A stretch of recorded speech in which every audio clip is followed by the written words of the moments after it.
भगवान विचार करते कि हम सबका जन्म एक साथ हुआ है, हम सब एक साथ खेले कूदे, हमारा नामकरण एक साथ, गुरुकुल में पढ़ाई एक साथ, यहाँ तक देखिए कैसा सौभाग्य विहवो एक संगे भइल है, एक के मंडप में। और अब हम में से एक को राजा बनाया जाएगा, बाकी उसके साथी सहयोगी रहेंगे। हमारे कुल की सारी बातें ठीक है, पर ये बात हमको अच्छी नहीं लग रही है। अयोध्या को सजाया जाता है, संवारा जाता है, सुंदर बनाया जाता है। महाराज दशरथ भगवान राम के राज तिलक के उत्सव को लेकर बहुत प्रसन्न है। देवताओं को जब मालूम पड़ता है तो उनके लोक में, देवलोक में खलबली मच जाती है, लोग परेशान हो जाते हैं। आपातकाल बैठक बुलाया जाता है और विचार विमर्श होकर के निष्कर्ष निकलता है कि किसी भी तरह से राम जी का राज तिलक नहीं होना चाहिए। जब आपस में मंथन करते हैं तब यह निष्कर्ष पर पहुंचते हैं कि केवल सरस्वती जी में इतना सामर्थ्य है कि वो जब चाहे जो चाहे करा दे, जिसको चाहे विद्वान बना दे, जिसको चाहे मूर्ख। हाँ, अब कालिदास के बारे में आपको पता है? नहीं पता तो जान लीजिए। उनके बारे में एक बात बहुत प्रचलित है कि जौने टहनी पे वो बैठे थे वही के काट रहे थे। जैसे हई पेड़ हो गए, हई टहनी हो गई, यहाँ बैठ के हई काटत नहीं, यहाँ से कटे तुरंत ढिमला जे नीचे। इतने बड़े बुद्धिमान थे। यूं नहीं समझता कि हम डरिया के कटले के बाद नीचे ढिमला जो डरिया के साथ है।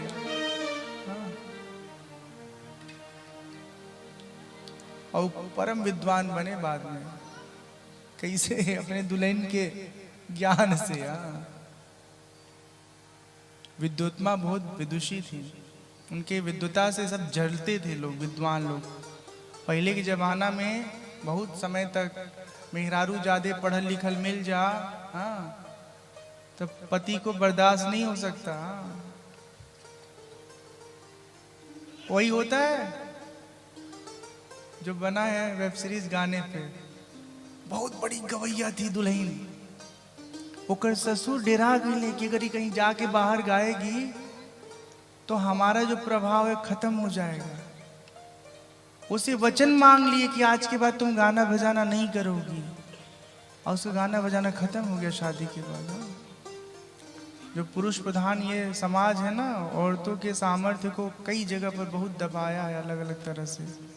अब क्यों नहीं दबा पाई? अब पिता भी अपनी बेटी का साथ देता है, पति भी साथ देता है, सास ससुर भी साथ देते हैं। तो खूब पढ़ा लिखा, खूब कमा, खूब नोट छापा, तभी ना सब बढ़िया बढ़िया हुई। तो अब समय का प्रभाव, बहुत अच्छा समय चल रहा है यहाँ। हम सिर्फ ये बताना चाह रहे थे कि सरस्वती जी की कृपा हो जाए। सरस्वती मतलब विद्वता, ज्ञान, ज्ञान की देवी है सरस्वती मैया। तो मूढ़मती को भी परम मति, परम ज्ञान प्राप्त हो जाएगा। वाल्मीकि जी के बारे में मालूम है ना, बहुत बड़े पंडित ज्ञानी नहीं थे, लूटते रहते थे राहगीरों को। हरि कृपा हुआ, ऐसा सुंदर ग्रंथ लिखे कि सब लोग उसको पढ़ करके उसका अवगाहन करके अपने जीवन को सार्थक करते हैं। सरस्वती जी से आग्रह करते हैं देवता लोग कि आप ही हमारी सहायता कर सकती हैं। सरस्वती मैया कहती है अब भी राम जी का बियाह भइल है, आप लोगों की बुद्धि इतनी निकृष्ट है कि उनको सुख से जीने तक नहीं दे रहे हो। आप चाहते हो कि हम उनको वनवासी बना दें। सब देवता लोग आग्रह करते कि हे देवी, अगर आप सहायता नहीं करिएगा तो राम जी राजपाट की जिम्मेदारी में फंस जाएंगे, उलझ जाएंगे। जो कार्य करने के लिए वो पृथ्वी लोक पर अवतरित हुए हैं, वो सब कार्य धरा का धरा रह जाएगा। यदि आप हमारी सहायता करेंगी तो आपके योगदान का सब लोग यशगान करेंगे। सरस्वती मैया को इस प्रकार से सब देव लोग समझाते हैं। फिर माता जी अपनी अनुमति देती है कि ठीक है, आपकी जो इच्छा है उसे पूर्ण होने में हम अपना योगदान देंगे। देवलोक से चलती हैं, अयोध्या के नवमंडल में पहुंच करके देखती हैं कि किस प्रकार से वह कार्य सिद्ध करे। सिर्फ मंथरा ऐसी है जिसकी बुद्धि में दोष है। उसकी मंथरा की बुद्धि को आधार बना के सरस्वती मैया अपना कार्य आरंभ करती है। जब सरस्वती जी मंथरा की बुद्धि में आ जाती हैं तो मंथरा की बुद्धि अलग ढंग से व्यवहार करने लगती है। वो जाती हैं, कई से कहती हैं, पूत विदेश न सोच तुम्हारे, जानत हूं जानती हूं बस नाऊ हमारे। आपको पता है महाराज आपके वश में है, लेकिन आपको अपने बच्चों के भविष्य की कोई फिक्र नहीं है।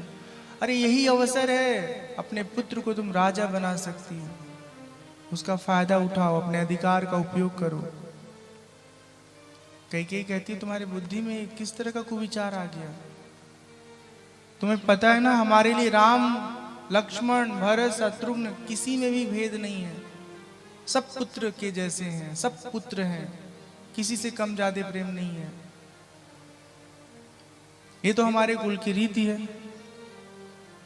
कि जो बड़ा होता है वो राजा बनता है और जो छोटा होता है वो उसका सहायक बनता है, सहयोग करता है उसे, अपने भाई राजा का।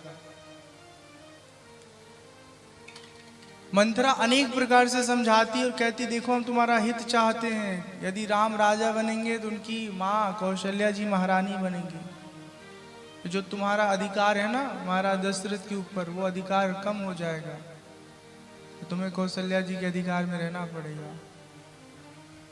अपने चलत न आजु लगे, अनभल का हुक कीन्ह, कहीं अघये कहीं बार मुहि, दया दुसहो दुख दीन।